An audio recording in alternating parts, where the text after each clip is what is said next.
আমাদের বিদায়ী ছাত্রদের অভিভাবক যিনারা এখানে উপস্থিত আছেন, আমি ওনাদেরকে মঞ্চে আসার জন্য বিশেষভাবে অনুরোধ করছি। এই পর্যায়ে সংক্ষিপ্ত তেলাওয়াত করছেন বিদায়ী হাফেজ ছাত্রর ভিতরে সর্বশেষ আজিজ আল মামুন।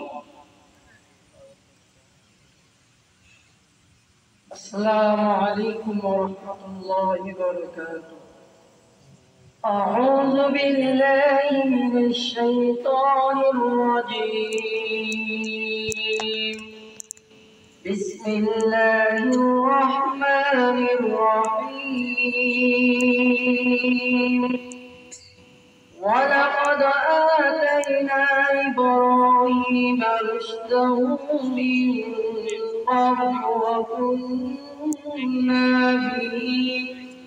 وكنا به عالمين. إذ قال لأبيه وقومه ما هذه التماثيل التي